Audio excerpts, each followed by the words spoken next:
Vous écoutez un podcast cinéma du Centre des Arts d'Enghien-les-Bains. Bien, donc ce film de 2002, c'est un film qui a un parti pris de base, c'est-à-dire de faire le film qu'en une seule prise. Tout le film est fait, donc ce qu'on appelle un plan séquence, avec une caméra qui constamment bouge, accompagne et en même temps joue un rôle à l'intérieur de ce déplacement. Donc il ne s'agit pas de raconter un drame personnel en train de se produire entre différents personnages, mais à ce moment-là, de jouer à fond l'idée sur la Russie et l'histoire de la Russie à partir d'un lieu mythique et en même temps réaliste, c'est-à-dire l'Ermitage, le château d'Ermitage, et à partir de là, faire 3 siècles de Russie, c'est-à-dire depuis Pierre Ier, Pierre Ier le Grand, jusqu'à aujourd'hui, la fin du film, cette magnifique grand bal, est évidemment l'annonce de ce qui était en train de se passer avec cette utilisation géniale, mais qui là aussi est liée à la façon dont Sokourov a pensé le film, c'est-à-dire qu'il a pensé le film puisqu'il devait le filmer en continuité, selon toutes les pièces qu'il traversait, et qu'à ce moment-là, évidemment, il a terminé son film par le grand bal du XIXe siècle, ou plus exactement, ce qu'on laisse supposer, c'est le dernier grand bal tsariste, avant la descente d'escalier, qui est une des plus grande descente d'escalier de toute l'histoire du cinéma. C'est pas compliqué, c'est absolument fabuleuse. En plus, l'escalier est génial aussi parce qu'il est magnifique. Cet escalier est filmé de façon magnifique. Parce que toute personne qui n'a jamais été à l'Ermitage ne verra jamais aussi bien cet escalier que dans la façon dont il est filmé ici.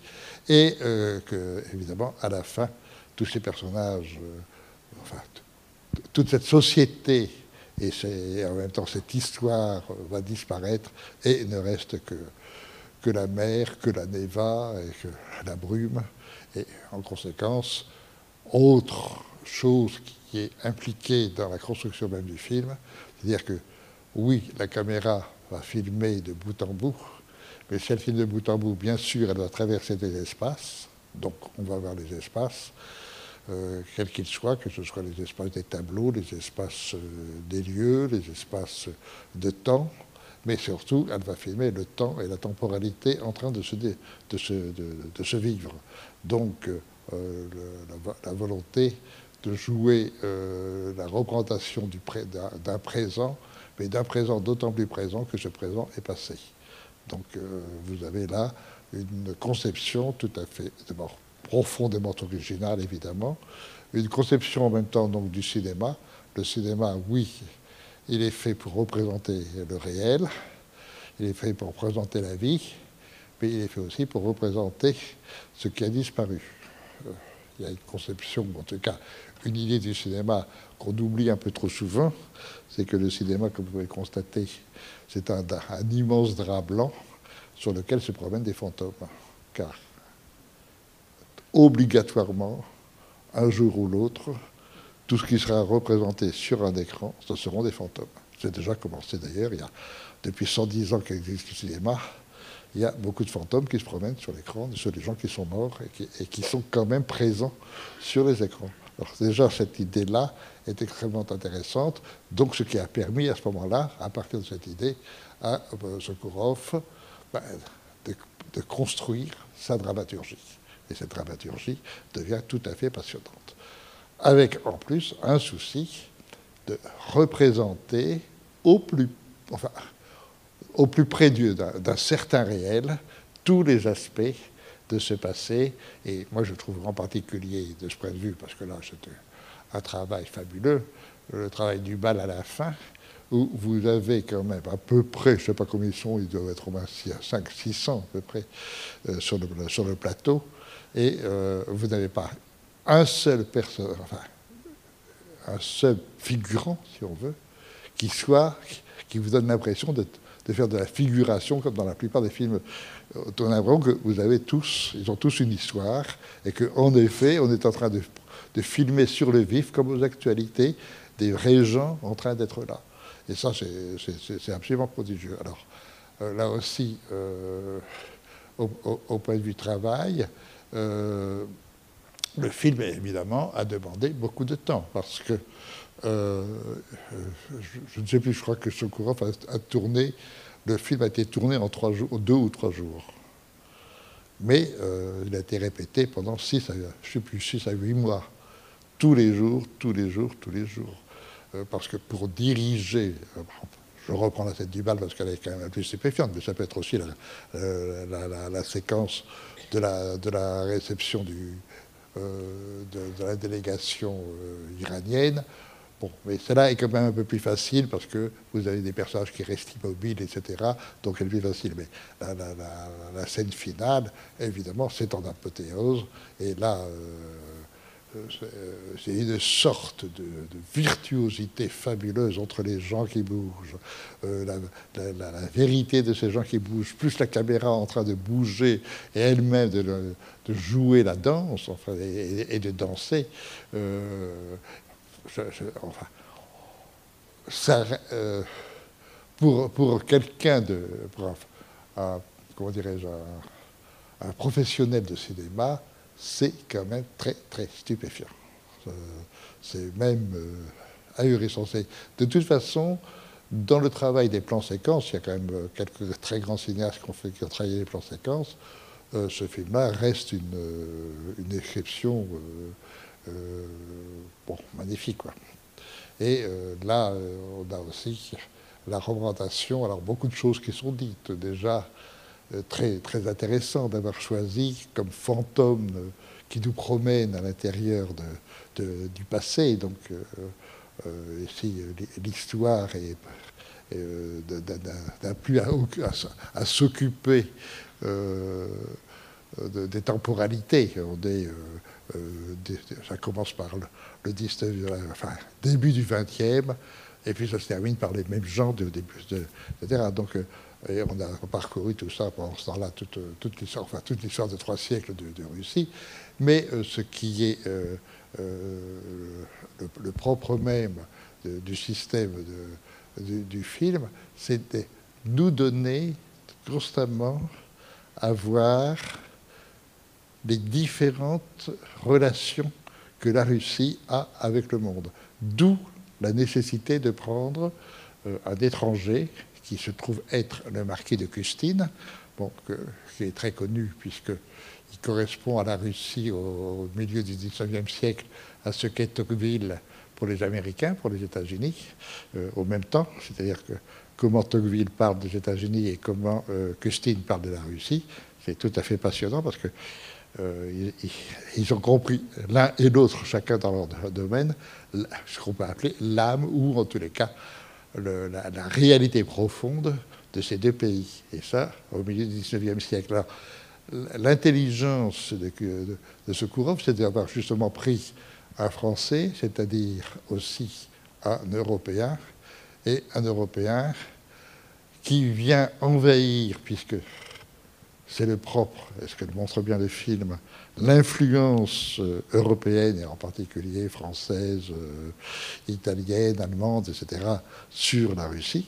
On le dit, et on le fait au début, en particulier la collection de Catherine de Russie, en particulier la collection Crozat qu'elle avait rachetée à l'époque, de plus de, je sais pas, de 100 ou 300 tableaux, dont quelques-uns des grands chefs-d'œuvre de l'Ermitage.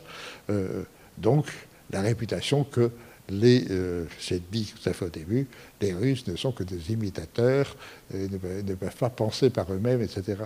Et tout le film est en fait une mise en évidence du génie russe qui, même s'il a besoin de se nourrir de l'Europe, il a sa spécificité et qu'à ce moment-là, cette spécificité fait le film. Et donc, il nous donne un film réellement russe.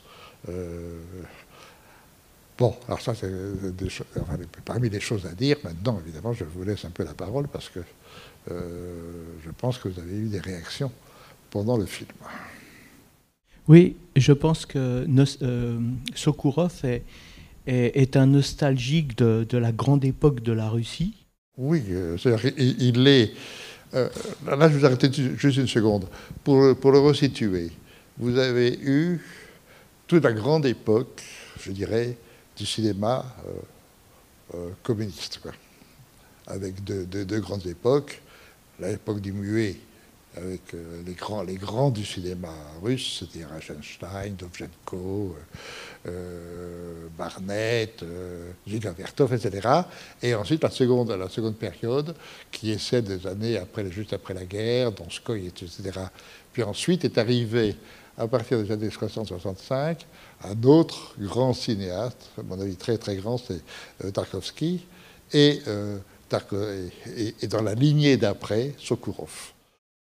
Si Sokourov n'a pas pris en compte en fait toute la période communiste en traitant ce film, c'est que en fait il y a peut-être un rapport avec le fait qu'il ne reconnaît pas à travers cette période en fait l'esprit même ou l'âme russe, et que cette âme russe, elle aurait été complètement noyée pendant tout le temps qu'a duré l'époque soviétique. Je suis tout à fait d'accord, et c'est pour ça que je vous ai parlé de Tarkovsky.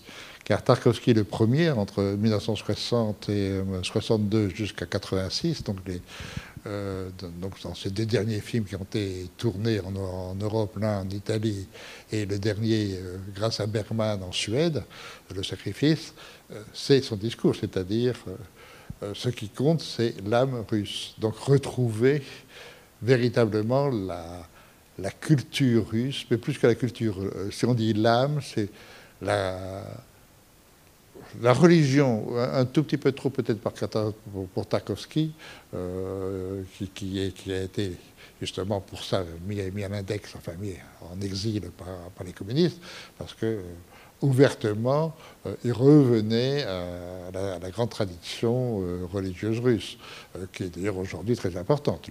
L'orthodoxie est redevenue Poutine, qui a quasiment fait réélire grâce à l'orthodoxie. Ce n'est pas vrai que ça, mais malgré tout, c'est vrai. Et cette espèce de retour du religieux dans la Russie d'aujourd'hui, évidemment, a été initié, en tous les cas, par Tarkovsky en tant que premier cinéaste qui l'a fait, et ensuite par Sokourov qui continue. Donc c'est tout à fait vrai que pour eux, il y a une forme de révolte contre le matérialisme rationaliste marxiste, communiste, parce que là, je ne veux surtout pas attaquer Marx, c'est quand même quelqu'un tout à fait...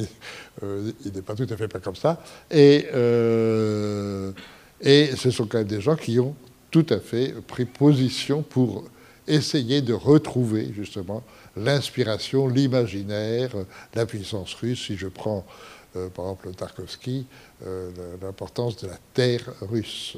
Les quatre éléments chez Tarkovsky, et entre donc l'air, le feu, l'eau et la terre, et chez Tarkovsky, la terre humide. La terre humide, c'est l'âme russe même. Enfin, si vous revoyez son film, si vous avez l'occasion, Andrei Roublev, qui est tout à fait magnifique de ce point de vue. Ici, on n'a pas tout à fait cette même idée, puisqu'on n'a pas la possibilité d'avoir l'eau, on n'a pas la possibilité, quoi qu'il y ait une petite scène dans la neige, dans le parcours avec Catherine de Russie, mais on a quand même cette même idée, justement, à partir de ce bâtiment et de ce mythe qu'est l'Ermitage. Donc, en même temps, avec les tsars, etc., je ne sais pas, je ne crois pas que Sokourov soit impérialiste, enfin impérialiste dans le sens de l'Empire. Je ne pense pas, mais en tous les cas, il est certain que pour lui, l'Ermitage, c'est vraiment l'histoire de la Russie, et cette histoire est liée à ce peuple russe, quoi, à ce peuple avec cette âme russe. Il y a là, vous avez raison, c'est bien, au fond, une façon de dire oui. peut-être que l'Europe nous est nécessaire et nous a servi à nous révéler, commencer par, entre autres, Catherine de Russie aussi, par ailleurs, mais au fond, la Russie, c'est quand même quelque chose de... Et aucune Europe ne pourra nous donner la Russie. Ça, c'est très intéressant. Je veux dire. On est vraiment dans... C'est pas du nationalisme, c'est pas du... c'est ce sentiment très profond religieuse du rapport physique, que l'on peut dire, ou en tout cas sensible, ou instinctif avec la terre russe. Et la terre russe, avec donc tout ce qu'elle implique, etc. Pas pour rien que le film se termine par la mer, enfin par la Baltique, quoi. On est vraiment là. Et bon, c'est un film pas à la gloire de la Russie dans ce sens-là, mais à la gloire de l'être russe, je dirais. C'est ça qui rend le film tout à fait passionnant. C'est pour ça aussi qu'il n'est pas facile à saisir au départ pour le spectateur. Même pour le spectateur russe, il ne faut pas non plus exagérer. Je ne suis pas sûr que le film ait beaucoup marché en Russie, mais en tous les cas, si on aime le cinéma, c'est un film magnifique, quoi. Et le cinéma, quand il est un art, ben, c'est justement pour nous faire communier avec les choses les plus profondes que l'on peut ressentir entre l'homme et son environnement, donc le monde, etc. Ce sont des films qui sont d'aujourd'hui, d'une certaine façon. C'est pour ça que Tarkovsky aussi, qui a pourtant 30 ans maintenant, 30 ans qu'il est mort, mais où aujourd'hui, de plus en plus, pour reprendre l'expression de Malraux, le XXIe siècle sera religieux ou ne sera pas, il y a un retour non pas directement aux religions, quoique si, malgré tout, c'est pas ce qu'il y a de mieux d'ailleurs, mais en tout cas, au besoin d'un réattachement à qu'est-ce qu'on est dans l'univers et le rapport à l'univers. Et ça, vous l'avez dans d'autres films aujourd'hui. Vous l'avez dans le film de Malick, l'arbre de vie, en plus, donc c'est bien ce que je veux dire. Vous l'avez dans le Von Trier,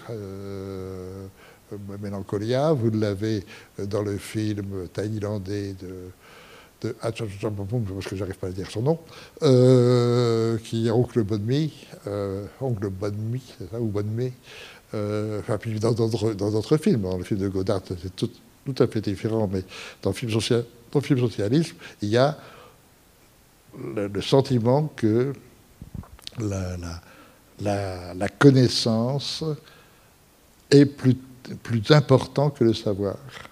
Que le savoir est indispensable, bien sûr, la question n'est pas là, mais que le savoir assèche la connaissance et qu'il est temps de revenir à une ouverture sur les sensations profondes que l'on a dans les rapports au monde.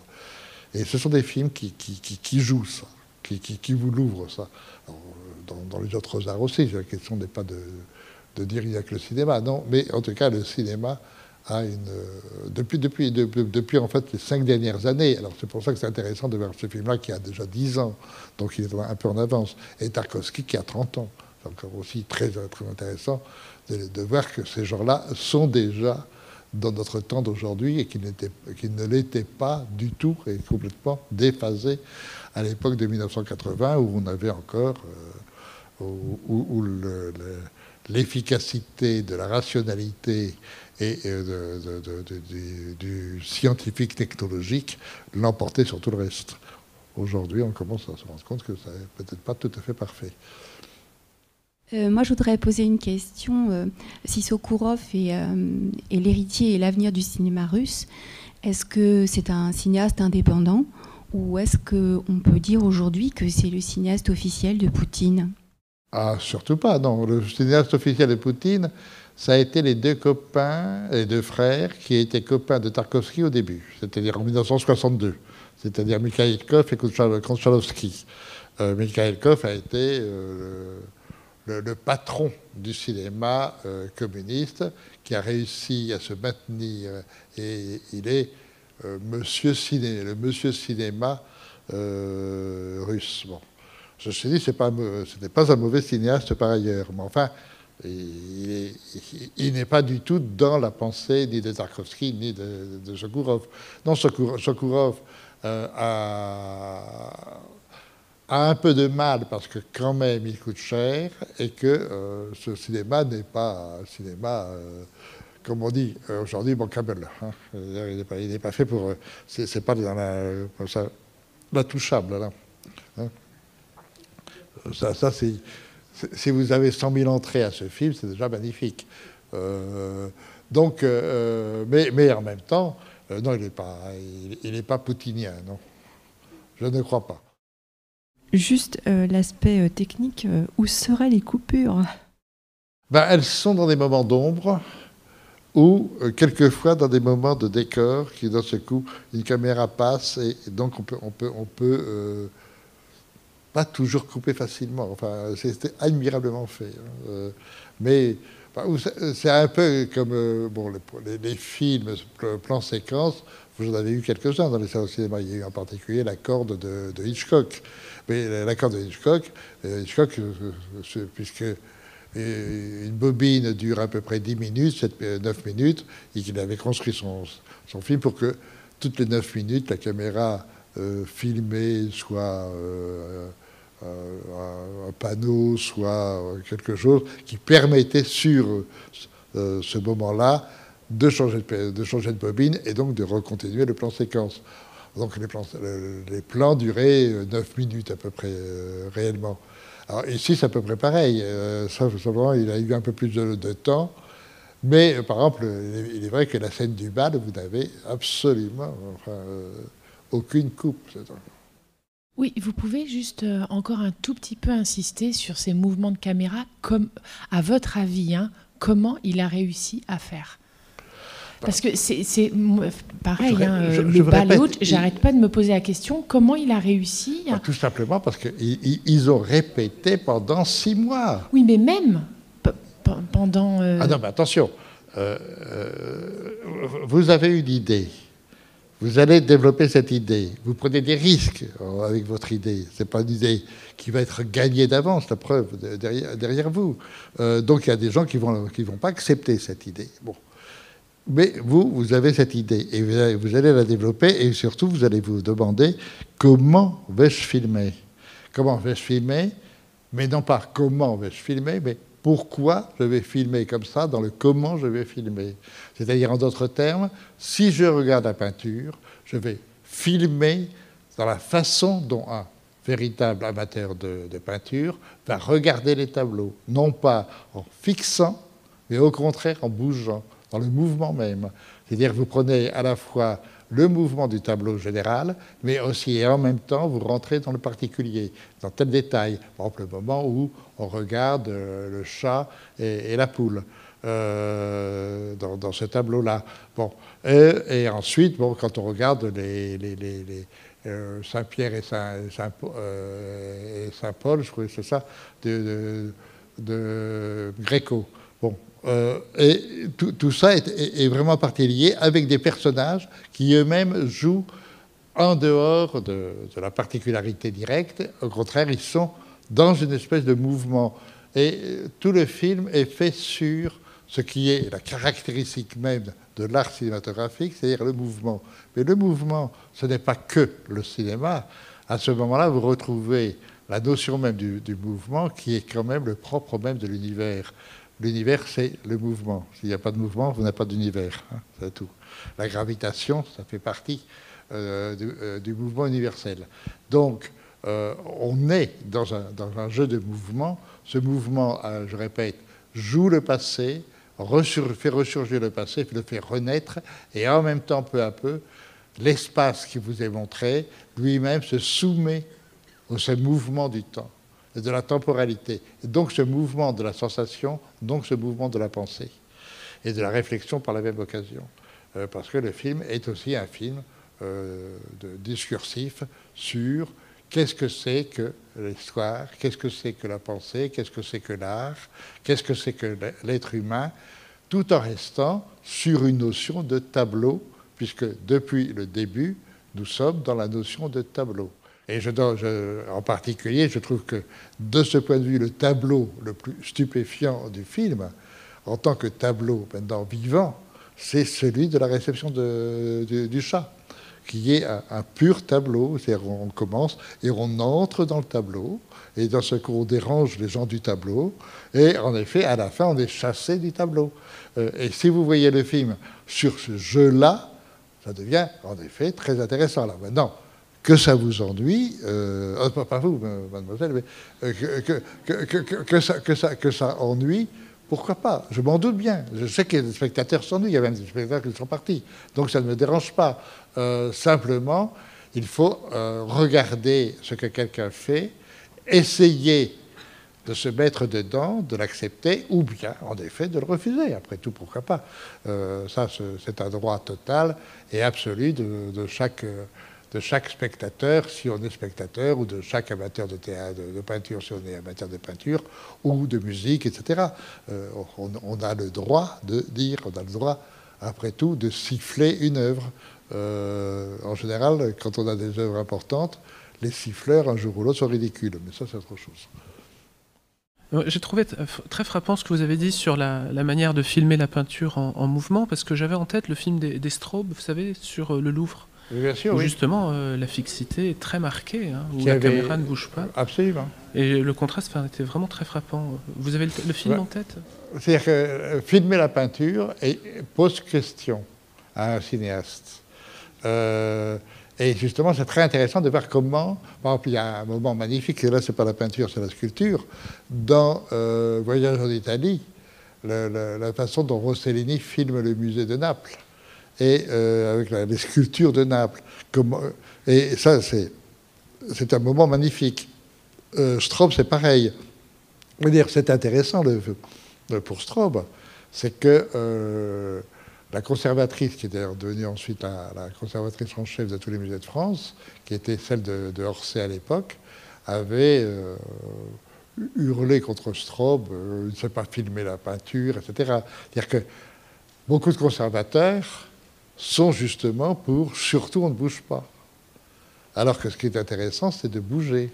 Ou alors de rester, comme fait aussi Straub, sur un espace, et on reste sur cet espace. On ne bouge pas non plus. Ça, c'est à chaque fois, ça pose le problème de filmer la peinture. C'est quand même le même art, absolument à l'opposé l'un de l'autre. C'est-à-dire que la peinture exige, ou en tout cas se fait sur la fixité, le cinéma se fait sur le mouvement. Donc comment le mouvement peut-il rendre compte de la fixité? Étant entendu qu'ils ont tout l'un et l'autre une même chose, un point commun, l'image. Ils ont chacun à donner et à représenter une image. Donc ça pose problème. Le personnage de la caméra, alors, enfin, c'est un personnage qui... Oui, comment? C'est l'auteur, c'est... C'est nous.